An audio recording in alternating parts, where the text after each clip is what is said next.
नमस्कार दोस्तों, आप सबका स्वागत है आपके अपने चैनल गवर्नमेंट एग्जाम स्टडी में। दोस्तों आज हम यहाँ इस वीडियो में बात करने जा रहे हैं यूपी ट्रिपल जूनियर असिस्टेंट और वीपीओ, जिसमें कि आपका कंप्यूटर 15 अंकों का आता है। आपको पता है रेगुलर क्लासेस चल रही हैं, प्लेलिस्ट में पड़ी हुई क्लासेस आप जाकर देख सकते हो। आज दोस्तों टॉपिक है हमारा वो है कंप्यूटर का हार्डवेयर। ठीक है, हार्डवेयर क्या है उसके बारे में बताने जा रहे हो, लेकिन एक चीज समझ लो, 15 अंक अगर आपको लाने हैं कंप्यूटर में तो एक चीज बहुत अच्छे समझ लो, सारे टॉपिक पढ़ के जाने हैं। हर टॉपिक से क्वेश्चन आए थे, अगर आप पिछली बार का पेपर देखोगे तो जितने हैं उन सब में समझो एक एक क्वेश्चन जरूर आए हैं। हर टॉपिक से एक एक क्वेश्चन आएगा। तैयारी ऐसे करके जाओ कि 15 नंबर में जो भी पेपर आए आप करके आ जाओ। ठीक है, अब मैं आपको इस चीज और बता दूं, बहुत से लोग बोले देखो रेगुलर क्लास हो रही है, मैं ऑफलाइन भी क्लास एक्चुअली लेती हूँ, थोड़ा सा बिजी शेड्यूल हो जाता है मेरा, तो मैं इधर उधर कभी कभी आपका टाइम स्लॉट हो जाता है। सबसे पहले चीज तो चैनल को सब्सक्राइब करके इसका बेल आइकन जरूर दबा लो, जब मैं आपको ये अपलोड करूंगी वीडियो आपको तुरंत मिल जाया करे। दूसरी चीज मैं बार बार बोल रही हूँ, टेलीग्राम ग्रुप से जरूर जुड़ जाओ, वहीं पर पेड ग्रुप की बात होगी। पेड ग्रुप में जो चीजें दूंगी, जो क्विज वगैरह दिया करूंगी, उससे आपको बहुत हेल्प मिलने वाली है। ठीक है, चलो फटाफट से क्लास को शुरू कर लेते हैं। अब आज हमारा टॉपिक है हार्डवेयर। तो हार्डवेयर का मतलब क्या होता है? देखो दो टॉपिक हैं आपके, एक कंप्यूटर का हार्डवेयर, दूसरा कंप्यूटर का सॉफ्टवेयर, और दोनों बहुत जरूरी होते हैं। सॉफ्टवेयर इसलिए जरूरी है कि अगर सॉफ्टवेयर नहीं डालोगे अपने हार्डवेयर में तो हार्डवेयर क्या है? डब्बा है। जैसे एक ऐड आता था ना, आपने सुना होगा, डब्बा है डब्बा, अंकल का टीवी डब्बा, तो डब्बा ही बन जाएगा आपका कंप्यूटर भी, अगर आप उसमें सॉफ्टवेयर नहीं डालते हो। माइक्रोसॉफ्ट की विंडोज नहीं पड़ेंगी, आपका ऑपरेटिंग सिस्टम नहीं पड़ेगा, तो वो आपका डब्बा हो जाएगा। तो हम सॉफ्टवेयर अगली क्लास में पढ़ेंगे। आज अभी बेसिकली आपको हार्डवेयर बताती हूँ। हार्डवेयर मोटे तौर पे क्या होता है ये समझ लो। यहाँ बड़ा सा आपको ये फिगर दिख रहा है ये क्या है आपका हार्डवेयर। हार्डवेयर का मतलब एक मोटी लैंग्वेज में अगर समझो तो वो होती है, नॉर्मल लेमैन लैंग्वेज में, आप जिन चीजों को छू पाते हो कंप्यूटर के डिवाइस में, जिन जिन चीजों को आप टच कर पाते हो वो सब क्या है? आपके हार्डवेयर है। सॉफ्टवेयर को आप टच नहीं कर पाते, प्रोग्राम को आप नहीं जान पाते ना, लेकिन आप प्रिंटर को टच कर लेते हो, मॉनिटर को, कीबोर्ड को, एसएमपीएस को, अपने सीपीयू को, हार्ड डिस्क को, रैम को, प्रोसेसर को, मदरबोर्ड को, ऑप्टिकल ड्राइव को, माउस को, इन सब चीजों को आप क्या करते हो? टच करते हो। तो ये सब चीजें आपकी क्या है? हार्डवेयर डिवाइस होती हैं। ठीक है, अब देखो हार्डवेयर में पढ़ना क्या क्या है। पहले तो आपको कंप्यूटर की ओवरव्यू लेनी है कि कंप्यूटर में क्या क्या चीजें होती, कितने पार्ट्स होते हैं, उसके अंदर किस किस चीज से कंप्यूटर बनता है, किन किन आर्किटेक्चर में आप डिवाइड करते हो। दूसरे हम जो पढ़ेंगे वो पढ़ेंगे जनरेशन ऑफ कंप्यूटर। ठीक है, जनरेशन ऑफ कंप्यूटर पढ़ेंगे, कितनी जनरेशन है हमारे कंप्यूटर की, किस समय क्या बना, फर्स्ट मैकेनिकल कंप्यूटर कौन सा था, पहला फादर ऑफ कंप्यूटर कौन है, बेसिक चीजें सारी पढ़ेंगे। जनरेशन के साथ साथ हम इनपुट और आउटपुट डिवाइस पढ़ेंगे। जैसे कि इसमें आपको पता है आउटपुट डिवाइस जब आएगा तो क्या आएगा आपके पास? आएगा आपके पास नेम प्रिंटर का। प्रिंटर में दो टाइप के प्रिंटर होते हैं, एक आपका इंपैक्ट प्रिंटर, एक आपका नॉन इंपैक्ट प्रिंटर। तो ये सब चीजें भी आपकी सब हार्डवेयर में आती हैं। अब अगर आप क्वेश्चन पूछोगे मुझसे ना कि लास्ट ईयर क्वेश्चन क्या आया था, एक क्वेश्चन अगर आप देखोगे 2000 पेपर पड़ा हुआ है, मैं बार बार बोल रही हूँ, टेलीग्राम ग्रुप ज्वाइन कर लो, वहां पर आपको प्रीवियस ईयर का पेपर मिल जाएगा। तो सॉरी वहां अगर देखोगे पेपर में क्या पूछा गया है, पेपर में पूछा गया है कि एक CPU contains millions of tiny switches. CPU में मिलियन संख्या में टाइनी स्विचेस होते हैं, उन्हें क्या बोलते हो? तो उन्हें आप दोस्तों ट्रांजिस्टर बोलते हो। ये जो मिलियंस ऑफ टाइनी स्विचेस होते हैं ना सीपीयू में, इन्हें हम क्या बोलते हैं? ट्रांजिस्टर बोलते हैं। ये क्वेश्चन आया था। दूसरा क्वेश्चन आया था दोस्तों, फर्स्ट मैकेनिकल कैलकुलेटर को क्या कहते हैं, यानी कि पहला यांत्रिक कैलकुलेटर, जो पहला मैकेनिकल या फिर जिसे यांत्रिक बोलते हो, उस कैलकुलेटर का नाम क्या था? तो पहला मैकेनिकल कैलकुलेटर का क्या नाम था दोस्तों? उसका नाम था पास्कलाइन या फिर पास्कल्स कंप्यूटर। क्या नाम था इसका? पास्कलाइन या फिर पास्कल्स कंप्यूटर इसका नाम था। ये दो क्वेश्चन आपके लास्ट टाइम आए थे। क्लियर है? हम इसी अकॉर्डिंग क्लास स्टार्ट कर लें। चैनल पे नए होगे सब्सक्राइब कर लेना, कोई क्वेरी हो तो तुरंत कमेंट सेक्शन में पूछना, और टेलीग्राम ग्रुप से बार बार बोल रही हूँ जुड़ जाओ। पेड क्लास करनी है तो ठीक है, नहीं करनी तब भी जुड़ जाओ, काफी पीडीएफ जो आपकी फ्री की है वो भी वहां मिल जाएंगी। चलो क्लास शुरू कर लेते हैं अपनी। हार्डवेयर क्या है? देखो हार्डवेयर वे सभी भौतिक उपकरण हैं जो हमारे कंप्यूटर और इलेक्ट्रॉनिक उपकरणों को बनाते हैं और उन्हें काम करने में मदद करते हैं। इसमें कंप्यूटर के hardware, circuit board, processor, memory, storage, अन्य सभी डिवाइस शामिल हैं। है कि नहीं शामिल? आपसे जितनी स्टोरेज चीज होती है, आपकी हार्ड डिस्क वगैरह जहां आप डेटा स्टोर करते हो, वो सब आपकी क्या है? हार्डवेयर डिवाइस है। तो समझ में आ गया होगा मोटे तौर पे क्या हार्डवेयर है। देखो मैं आपको जो चीजें पढ़ाती हूँ कोशिश ये करती हूँ कम चीजों में ज्यादा एक्सप्लेन हो जाए, क्योंकि आप अगर समझ जाओगे एक बार, फिर तो प्रैक्टिस सेट कराएंगे तो वो आपके लिए इजीली हेल्पफुल रहेगी, आप उसको सॉल्व कर सकते हो। ठीक। और अभी देखो समय है हमारे पास, मैं बार बार बोल रही हूँ, घबराना नहीं है, समय आपके पास अच्छा खासा है, तो थ्योरी के साथ प्रैक्टिस सेट करते चलेंगे। बाद में तो हम लोग अपना फटाफट रिवीजन और जो भी करना है वो कर सकते हैं। अभी अगर 2 महीने का मैंने टारगेट आपको दे रखा है, 60 डेज का टारगेट डेली देती हूँ आपको, 60 डेज का टारगेट लेके चलना है हमें। 60 डेज के टारगेट यानी कि 2 महीने में पहले कोर्स खत्म कर लेना है, क्योंकि आपका जो एग्जाम होगा जूनियर असिस्टेंट का अगस्त के पहले नहीं होगा। तो 2 महीने यानी कि अप्रैल और मई मान लो, मैक्सिमम 10 दिन तो हो भी चुके हैं हमारे, 10 दिन का टारगेट मैं ऑलरेडी आपको करा चुकी हूँ।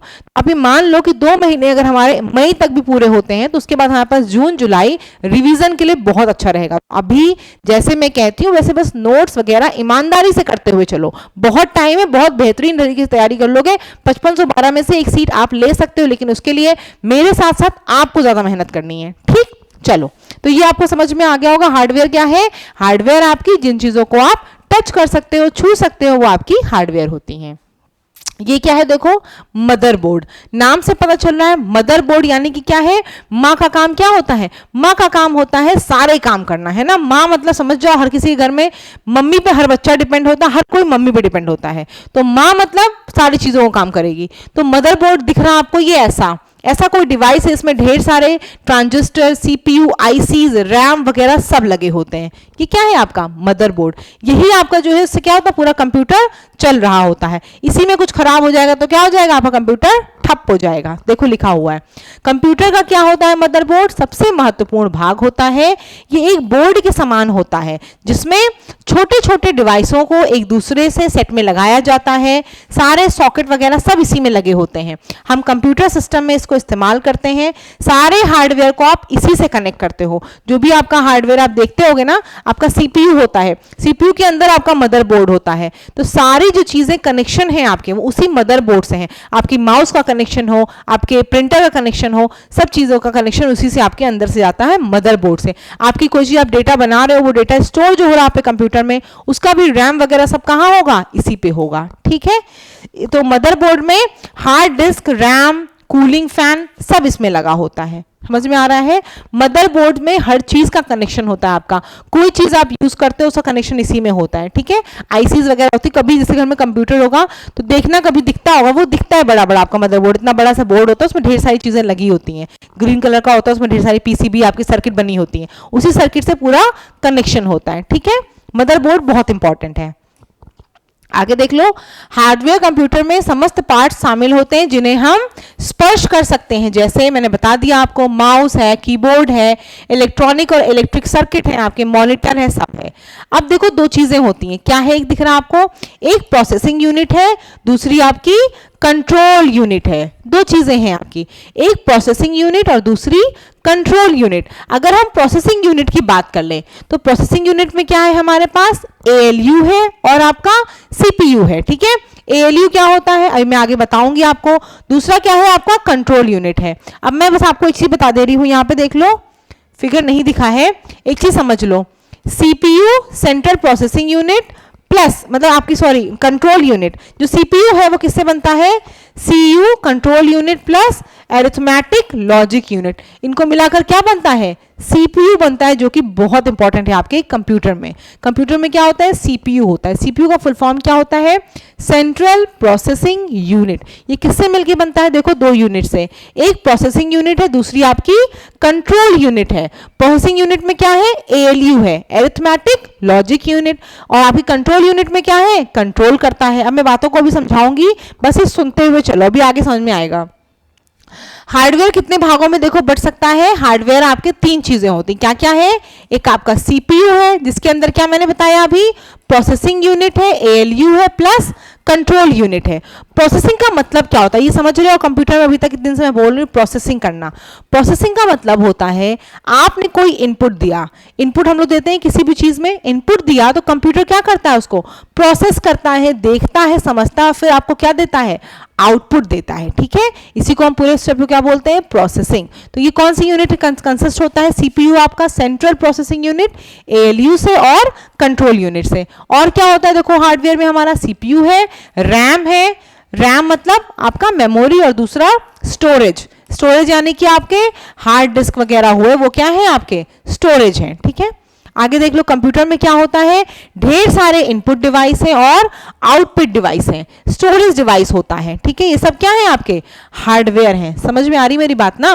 कंप्यूटर में क्या होता है, ढेर सारे इनपुट डिवाइस होते हैं। इनपुट डिवाइस क्या होती है, जिसके थ्रू आप इनपुट करते हो, देते हो डेटा। आउटपुट क्या होती है, जिससे आप देख पाते हो। जैसे कि प्रिंटर क्या है, आपका आउटपुट डिवाइस है। आपने कुछ दिया प्रिंट करने के लिए, कमांड दिया, वहां से आपको क्या मिल गया, प्रिंटर मिल गया, प्रिंटर से आपने देख लिया तो वो आपका आउटपुट हो गया। इनपुट में आपने कीबोर्ड में क्या किया, आपने कीबोर्ड से डेटा एंटर किया, माउस से आपने क्लिक किया, वो सब क्या है, इनपुट डिवाइस है। आउटपुट क्या है, मॉनिटर पे जो दिखता है वो हमारा क्या है, मॉनिटर हमारा आउटपुट डिवाइस है, वो आपको दिखा रहा है। समझ में आ रही बात?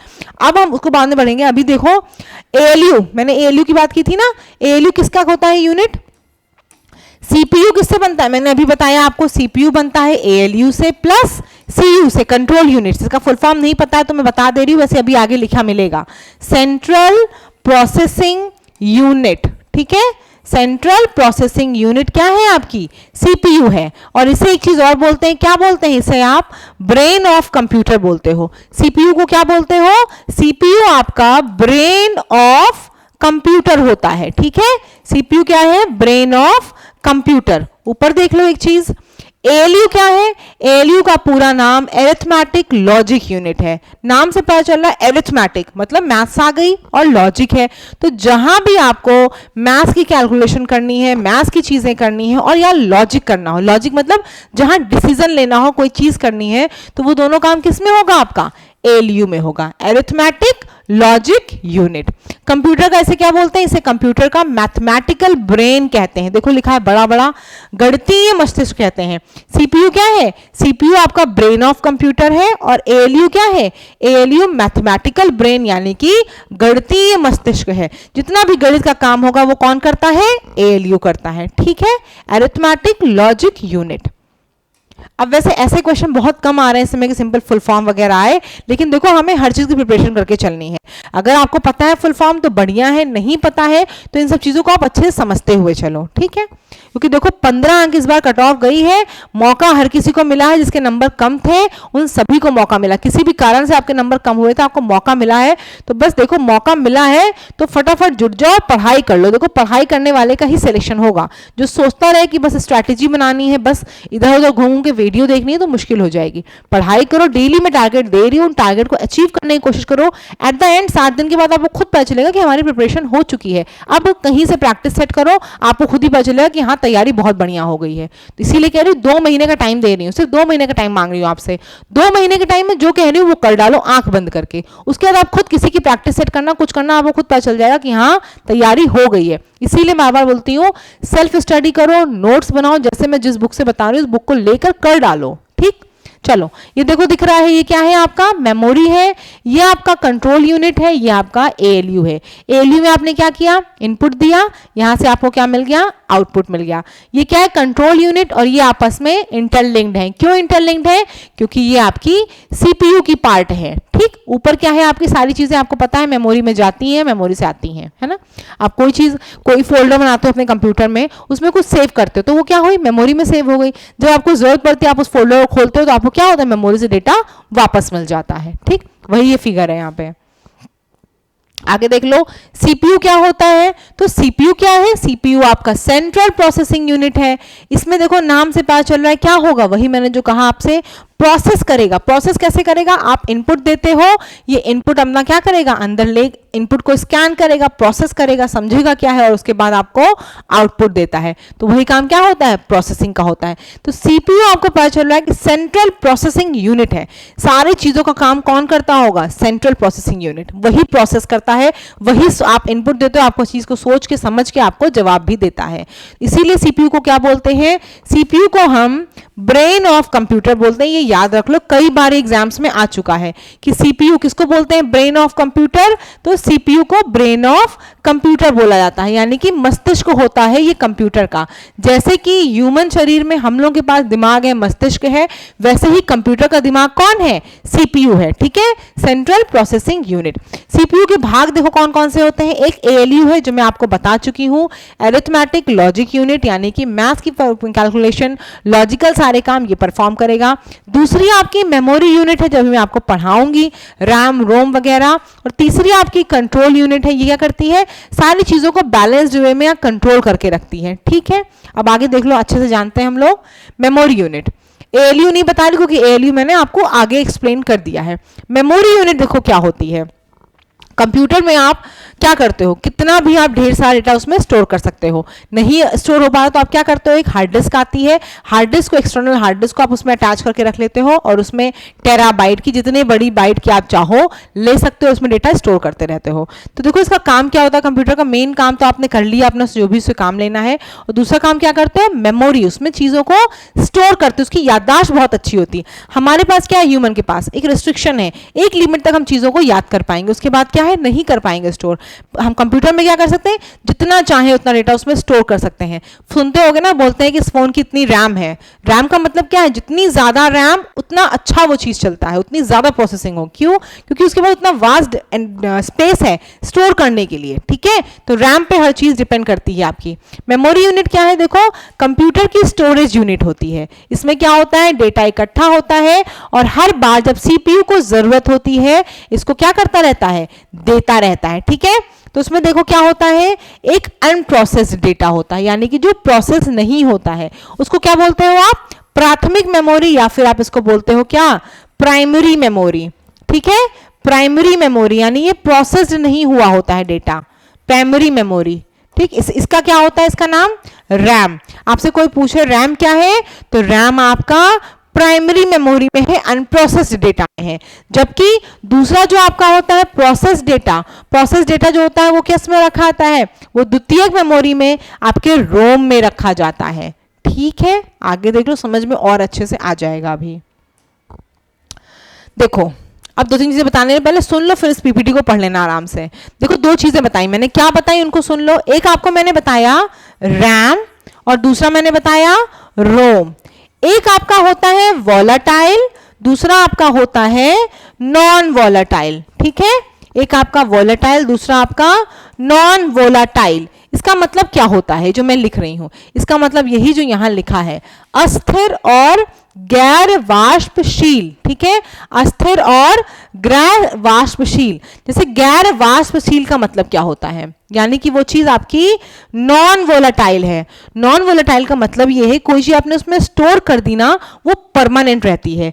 ये जो आपकी रीड ओनली मेमोरी है, रोम मेमोरी होती है, इसमें आप कोई डेटा देंगे, सेव कर दोगे तो उसमें क्या हो जाएगी, वो परमानेंट रह जाएगी। रैम की अगर आप बात कर लो तो रैम क्या है, आपकी वोलेटाइल मेमोरी है, अस्थिर मेमोरी है। ठीक है, उसमें क्या होता है, आपकी जो रैंडम एक्सेस मेमोरी है आपकी रैम मेमोरी। इसमें क्या होता है, अगर आप कोई चीज टाइप कर रहे हो और इतने दिन में क्या हुई, मान लो जो लाइट चली गई, पावर चला गया, तो वो डेटा क्या होता है, तुरंत खत्म हो जाता है। तो वो आपकी क्या है, रैम मेमोरी। रैम को आप डिलीट भी कर सकते हो, जो आपने किया है रैम में वो क्या होता है, स्टोर नहीं होता है, गायब हो जाता है, डिलीट भी हो जाता है। Read only memory permanent memory होती है, वो आपकी नॉन वोलेटाइल है। ये याद रख लो, ये कई बार आता है। रैम क्या है, आपकी वोलेटाइल मेमोरी, यानी कि ये आपकी गायब हो जाती है, डिलीट हो जाती है। ठीक है, वोलेटाइल। नॉन वोलेटाइल यानी कि वो परमानेंट मेमोरी है। यहां देख लो मैंने वही लिखा हुआ है, रोम प्रोम, अभी आगे बताऊंगी, छोड़ दो उसको। अस्थिर मेमोरी, अस्थिर मतलब स्थिर नहीं रहती मेमोरी। उसका क्या उदाहरण है, उसका उदाहरण देखो लिख रहा है, डायनेमिक रैंडम एक्सेस मेमोरी और स्टैटिक रैंडम एक्सेस मेमोरी। थोड़े टर्म ज्यादा हो रहे, परेशान मत हो, सुनते चलो, लास्ट में सब एक साथ रिवाइज करा दूंगी। ठीक है, देखो अब यहाँ फुल फॉर्म देख लो, रैम की फुल फॉर्म क्या है? Random access memory. ठीक है, रैम की फुल फॉर्म क्या है? Random access memory. इसमें देखो मैंने क्या लिखा है, प्रोग्राम को कितनी बार पढ़कर आप डिलीट कर सकते हो, लेकिन रोम में ऐसा नहीं करते हैं। रैम किस तरह की मेमोरी, मैंने बताया अभी आपको, वोलाटाइल मेमोरी है, वोलाटाइल मेमोरी है, अस्थिर मेमोरी है। ठीक है, अस्थिर मेमोरी है। दो तरह की होती है रैम, एक आपकी होती है स्टैटिक रैम, एस रैम यानी कि स्टैटिक रैंडम एक्सेस मेमोरी, दूसरी आपकी होती है डी रैम यानी कि डायनेमिक रैंडम एक्सेस मेमोरी। नाम से समझ में आ रहा होगा, स्टैटिक का मतलब क्या होगा? ज्यादा बदलाव नहीं होगा इसमें, इस मेमोरी में क्या होगा? ज्यादा बदलाव नहीं होगा। तो ये जो मेमोरी होती है ये कहाँ यूज होती है? ये छोटी जगह पे, जहां छोटा काम कुछ करना होता है वहां पर हम एस रैम का यूज करते हैं, और जहां बड़े बड़े काम करने होते हैं, हर वक्त चेंजेस करने होते हैं, वहां हम क्या करते हैं? डायनेमिक रैंडम एक्सेस मेमोरी को यूज करते हैं। ठीक है, वहां हम क्या करते हैं? डायनेमिक रैंडम एक्सेस मेमोरी को यूज करते हैं, जहां हमें ज्यादा काम करना होता है। डायनेमिक, हर वक्त चेंज हो रही हो चीजें। ठीक है, जहां स्टैटिक है वहां कम स्पेस होती है, ज्यादा स्पेस नहीं होती है। अगर आप देख लो स्टैटिक रैम में क्या है? सिर्फ ट्रांजिस्टर होते हैं। डायनेमिक रैम में क्या है? ट्रांजिस्टर भी है और कैपेसिटर भी है। ठीक है, स्टैटिक में क्या है? सिर्फ ट्रांजिस्टर होता है। कंस्ट्रक्शन में देख लो, अगर सिर्फ ट्रांजिस्टर। और अगर बात कर ले हम डायनेमिक की, तो क्या होता है इसमें आपका ट्रांजिस्टर भी है और क्या है? कैपेसिटर भी है। ठीक, चलो आगे देख लेते हैं। नेक्स्ट क्या है हमारा? रोम की फुल फॉर्म अब क्या होती है? रोम मैंने आपको बताया जो क्या होती है? नॉन वोलाटाइल मेमोरी, यानी इसमें क्या करते हैं? इसमें आप कोई चीज स्टोर करो तो हमेशा कंप्यूटर बंद होने के बाद भी आपको वो मिल जाएगा। यानी कि कौन सी मेमोरी है? Non volatile. इसको आप डिलीट नहीं करते हो, ना डिलीट हो सकती है ये। इसमें आपने जो चीज लिख दी वो क्या हो जाएगी? परमानेंट रहेगी। कंप्यूटर बंद हो जाएगा फिर आपको वो चीजें मिल जाएंगी, लेकिन रैम में ऐसा नहीं होता। कंप्यूटर बंद होते ही वो क्या हो जाता है? गायब हो जाता है। तो वो वोलाटाइल थी, ये नॉन वोलाटाइल है, रीड ओनली मेमोरी। आगे देख लो, अब ये आपके क्या है? रोम के कुछ टाइप है, कई बार इनके फुल फॉर्म आते हैं, बस आपको उतना समझना है। पहला आपका है प्रोम। प्रोम यानी कि प्रोग्रामेबल, ये देखो नाम लिखा है, प्रोग्रामेबल रीड ओनली मेमोरी। इसमें क्या है? आप प्रोग्रामिंग कर सकते हो खाली, बस, उसके अलावा कुछ नहीं कर सकते हो। दूसरा देखो क्या है? ई प्रोम। ई प्रोम का मतलब क्या होता है? Erasable programmable read only memory. यानी कि इसमें क्या कर सकते हो? इसमें आप इरेज भी कर सकते हो, जो आपकी मेमोरी है, जो आपने टाइप किया है प्रोग्राम, उसको आप इरेज भी कर सकते हो। ई प्रोम। उसके बाद क्या है? देखो डबल ई प्रोम। ई प्रोम यानी कि इसका नाम क्या होगा? Electrically erasable programmable read only memory. देखो लिखा भी हुआ है, electrically erasable programmable read only memory. ये दो बार हो गई आपके, तीन आपको फुल फॉर्म याद रखने हैं। कई बार हो सकता है आपसे फुल फॉर्म पूछ लिया जाए। तो पहला प्रोम है प्रोग्रामेबल रीड ओनली मेमोरी, दूसरा आपका ई प्रोम है electrically programmable read only memory, erasable programmable read only memory. फिर क्या है आपका? E PROM electrically erasable programmable read only memory. ठीक है, चलो अगला देख लो, रैम और रोम में प्रमुख अंतर। तो ये आप मुझे कमेंट सेक्शन में बताओगे। मैं इतनी देर से आपको क्या क्या समझा रही हूँ, बता ही दे रही हूँ। रैम में क्या है आपका? ये आपका वोलाटाइल होता है। ये क्या है आपका? नॉन वोलाटाइल है। ठीक है, इसमें क्या है? टाइप बताओ इसके क्या क्या है? इसका टाइप है प्रोम, और क्या है? ई प्रोम, डबल ई प्रोम। ठीक है, इसका क्या है बताओ? रैम का क्या क्या है? रैम में आपके डी रैम है और एस रैम है, दो तरह का है। और मुझे कोई इसके बाद इसके मैंने आपको और भी पीडीएफ में और भी चीज़ें हैं, यहाँ पे इतना ही बताया, इतना आपको बेसिक ज़रूरत है। इससे अलग हट के जो भी आपको पता हो रैम और रोम में अंतर, उसको कमेंट सेक्शन में ज़रूर बताना मुझे। चलो आगे देख लो, कंट्रोल यूनिट। अब ये आपकी लास्ट यूनिट है, तीन बताई थी मैंने ना, तीन चीज़ें से मिलकर बनता है आपका। किससे बनता है? बनके आपका एक आपके पास प्रोसेसिंग यूनिट होती है जिसे आप सीपीयू बोलते हो, दूसरा आपके पास मेमोरी यूनिट होती है, और तीसरी आपकी कंट्रोल यूनिट है। तो ये आपकी क्या है? ये आपकी कंट्रोल यूनिट है। कंट्रोल यूनिट का काम क्या होता है? कंप्यूटर के सभी वर्क को नियंत्रित करना है। इसी वजह से इसको क्या नाम दिया गया है? कंट्रोल यूनिट नाम दिया गया है। अगर आप सिंपल भाषा में कहो तो ये क्या है? ये सीपीयू का मैनेजर है। क्या है ये? सीपीयू का मैनेजर है। ठीक है, बस, और कुछ आपको नहीं जानना इसमें। ये सीपीयू का मैनेजर है। आप पूरी चीज रिवाइज कर ले फटाफट, क्या क्या हमने पढ़ा है देखो क्लास में। पहले मैंने आपको बताया हार्डवेयर। हार्डवेयर क्या होता है? जिन चीजों को आप छू सकते हो, देख सकते हो, वो क्या आपके सारे हार्डवेयर हैं। जैसे एग्जांपल के लिए कीबोर्ड, माउस, मॉनिटर, सीपीयू, ये सब क्या है? हार्ड डिस्क आपका, प्रिंटर, ये सब क्या है? आपका हार्डवेयर है। ठीक है, उसके बाद मैंने क्या बताया हार्डवेयर में क्या क्या चीजें हैं। सबसे पहले मैंने बताया मदरबोर्ड। मदरबोर्ड क्या होता है? मदरबोर्ड बड़ा सा बोर्ड है, उसके अंदर सारी सर्किट जो है वो लगी होती है। किसके लिए? सब कनेक्शन के लिए। सारे कनेक्शन आपके मदरबोर्ड से होते हैं, चाहे वो आपका कीबोर्ड का कनेक्शन हो, आपके माउस का कनेक्शन हो, आपके सीपीयू का कनेक्शन हो, सब किससे होता है? मदरबोर्ड से होता है। ठीक है, उसके बाद मैंने आपको क्या बताया? आपको बताया सीपीयू। सीपीयू क्या होता है? Central processing unit. ये क्या करता है? जो आप इनपुट देते हो उसको प्रोसेस करता है, समझता है और आपको क्या करता है? आउटपुट देता है। सीपीयू का नाम मैंने क्या बताया? Brain of computer. ठीक है, फिर उसके बाद क्या बताया? सीपीयू के अंदर आपका एएलयू है और सीयू है। एएलयू क्या होता है? Arithmetic logic unit. नाम से पता चल रहा है क्या करेगा? मैथ्स की सारी कैलकुलेशन परफॉर्म करेगा और आपके लॉजिक वाले काम करेगा। प्लस उसी के बाद मैंने क्या बताया आपको? Control unit. कंट्रोल यूनिट क्या करता है? ये सीपीयू का मैनेजर होता है, सारा काम मैनेज करता है। जो बताएगा सीपीयू उस अकॉर्डिंग ये काम को क्या करेगा? मैनेज करेगा। ये क्या करता है? सब काम को मैनेज करता है। ठीक है, उसके बाद मैं क्या बताया आपको? Memory unit. मेमोरी यूनिट में दो चीजें बताई आपको, एक होती है रैम, दूसरी होती है रोम। अभी देखो जो हम लोग बाहर वाली एक्सटर्नल मेमोरी होती हैं, जैसे आपका हार्ड डिस्क वगैरह है, वो आप एक्सटर्नल मेमोरी में लगाते हो। पेन ड्राइव वगैरह है, वो आपकी क्या है? एक्सटर्नल मेमोरी है कि आप कोई चीज़ आपको लगता है कि इसमें स्टोर नहीं हो पानी, तो आप बड़ी बड़ी पेन ड्राइव, बड़े बड़े हार्ड डिस्क, बहुत ज़्यादा टेराबाइट और उन सबके हार्ड डिस्क ले आते हो, अपना चीज़ें उसमें भी स्टोर करते हो। वो हम लोग कल की क्लास में पढ़ेंगे। मेमोरी यूनिट में आज क्या बताया मैंने आपको? रैम और रोम। रैम क्या है? वॉलेटाइल मेमोरी है। जो आपने आज कुछ भी लिखा है, कुछ भी किया, अगर आपने कंप्यूटर बंद करते हैं तो क्या हो जाता है? गायब हो जाता है, डिलीट हो जाता है। वो रैम है, रैंडम एक्सेस मेमोरी। दो तरह के रैम है, एस रैम, डी रैम। ठीक है, एस रैम क्या है? Static random access memory. D RAM क्या है? Dynamic random access memory. ROM बताया आपको। रोम क्या होता है?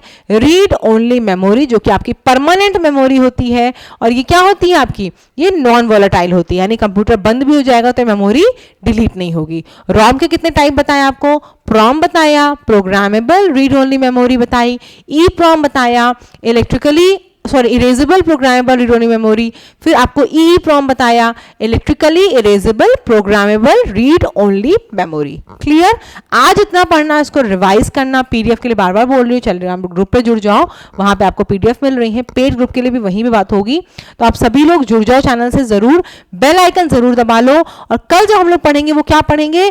जनरेशन ऑफ कंप्यूटर पढ़ेंगे, इनपुट आउटपुट डिवाइसेस पढ़ेंगे, प्रिंटर वगैरह पढ़ेंगे, और उसके अगली क्लास में क्या पढ़ेंगे हम लोग? प्रैक्टिस सेट करेंगे। ठीक है, मैंने दो क्वेश्चन आपको शुरू में ही बता दिए, कौन से दो क्वेश्चन आपके एग्जाम में पूछे गए थे। तो फटाफट से पढ़ाई में जुट जाओ, बहुत अच्छा टाइम मिला हुआ है। 55 से 12 में से अगर एक सीट आपको चाहिए तो बिल्कुल ले सकते हो, कोई दिक्कत वाली बात नहीं है। और आपके टाइम हो, बहुत से लोग टाइपिंग के लिए अभी से परेशान हो, वैसे इतनी परेशान होने वाली बात है नहीं, टाइपिंग इतनी टफ नहीं है। लेकिन अगर आपका मन करता है, धीमे धीमे करके 10 फिंगर्स का यूज करके अपनी टाइपिंग शुरू कर सकते हो। तो अगर आप चाहते हो उसके लिए तो बताना मुझे, मैं एक दिन आपको दिखा दूंगी कैसे आपको टाइपिंग स्टार्ट करनी है। क्लियर है? चैनल पर नए हो गए सब्सक्राइब कर देना। वीडियो पसंद आती है तो अपने दोस्तों के साथ शेयर जरूर करना। धन्यवाद।